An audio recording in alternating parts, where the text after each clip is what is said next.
Olá pessoal, nesse vídeo nós vamos fazer uma pequena revisão das principais transformações gasosas que nós já estudamos. O estado de um gás, esse gás ideal, é caracterizado pelos valores assumidos por três grandezas físicas: o volume, a pressão e a temperatura, que constituem as variáveis de estado. Pelo menos duas das variáveis de estado devem se modificar para haver uma transformação gasosa. Isso é importante de relembrar. Outro ponto importante, já que agora essas grandezas vão frequentemente aparecer nos nossos enunciados e nos nossos exercícios, vamos relacionar ela com algumas situações importantes. Por exemplo, a pressão. A pressão está relacionada com as colisões das moléculas com o recipiente. Quanto mais colisões eu tenho com o recipiente, maior vai ser a pressão. Quanto menos colisões eu tenho com o recipiente, logicamente eu tenho uma menor pressão. Tá, gente? Então, sempre que falar em pressão, vamos pensar nas colisões das moléculas do gás com o recipiente. Temperatura. Ela está relacionada com a agitação das moléculas, evidentemente, até pela própria definição de temperatura.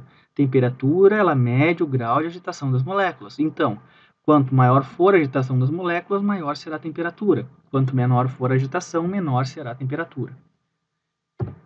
E o volume? Bom, o volume está relacionado com o espaço que as moléculas têm para se movimentar. Quanto maior o volume, mais espaço para se movimentarem. Quanto menor o volume, menos espaço para se movimentarem. As transformações gasosas podem ser isotérmicas, onde a temperatura é constante, isobáricas, onde a pressão é constante, isovolumétricas, onde o volume é constante, ou adiabáticas, onde as três grandezas variam. Nessa videoaula, nós trataremos das transformações isotérmicas, isobáricas e isovolumétricas. Deixaremos a transformação adiabática para um outro momento. Primeiramente, vamos falar da transformação isotérmica, aquela transformação onde a temperatura é constante. Lembre, iso igual térmica temperatura, então isotérmica, temperatura constante. Primeira situação. Nós temos um balão, vamos pensar num balão de hélio, numa situação inicial. Para uma situação final, o volume desse balão diminui. Se o volume diminui, eu estou diminuindo o espaço para as moléculas se movimentarem. Isso faz com que mais colisões ocorram com as paredes do balão. E se eu tenho um maior número de colisões, eu vou ter uma maior pressão. Então, quando o volume diminui, as colisões aumentam, logo a pressão também aumenta. Uma segunda situação, eu tenho um balão de hélio com um volume e esse volume é aumentado com uma situação final. Bom, se eu aumentei o volume, essas moléculas terão um maior espaço para se movimentar. Se elas têm um maior espaço, elas vão colidir menos com as paredes do balão. Então, menos colisões, menor a pressão. Então, a pressão diminui. Então, a gente conclui o quê? Que o volume e a pressão, a temperatura constante, são grandezas inversamente proporcionais, tá? E é isso que vai ser escrito agora. Essa equação está nos dizendo que pressão e volume são grandezas inversamente proporcionais, claro, pensando sempre na transformação isotérmica, onde a temperatura é constante. Podemos escrever ainda, a pressão e o volume de um gás ideal, mantido em temperatura constante, são inversamente proporcionais. Esse enunciado é a famosa lei de Boyle. Vamos agora para a transformação isovolumétrica. Também aparece isométrica ou isocórica, mas todas essas transformações são a mesma, tá? É transformação isovolumétrica, com o volume constante. Iso igual, volumétrica, volume. Primeira situação, o volume é mantido constante. Entretanto, é adicionado gelo embaixo desse balão de hélio nessa situação final. Então, se a temperatura do balão está diminuindo, e a gente já falou que a temperatura mede o grau de agitação das moléculas, essas moléculas vão estar menos agitadas. Se elas estão menos agitadas, elas vão colidir menos com as paredes do balão. Se elas colidem menos com as paredes do balão, a pressão diminui. Numa segunda situação, eu tenho um balão de hélio com as moléculas dentro. Eu aumento a temperatura dessas moléculas.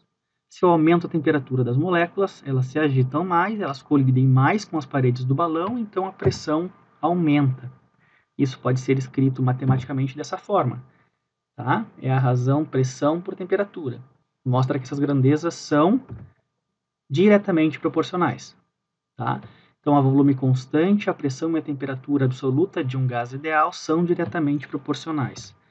Essa lei é chamada de lei de Gay-Lussac. Vamos para a nossa terceira transformação, transformação isobárica, ou a pressão constante. Eu tenho uma situação inicial com um balão de hélio e moléculas se movimentando livremente ali dentro. Se eu vou para uma situação final onde o volume é diminuído desse balão, eu tenho que diminuir a temperatura para diminuir a agitação das moléculas e garantir que elas colidam da mesma forma que antes, quando elas tinham maior espaço para se movimentar. Tá, pessoal? Entenderam o raciocínio? Eu estou diminuindo o volume e eu quero manter a pressão constante, então eu vou diminuir a agitação dessas moléculas, já que elas têm menos espaço para se movimentar. Na segunda situação é a mesma coisa, só que agora o volume vai aumentar. Se o volume aumentou, o espaço para as moléculas se movimentarem aumentou.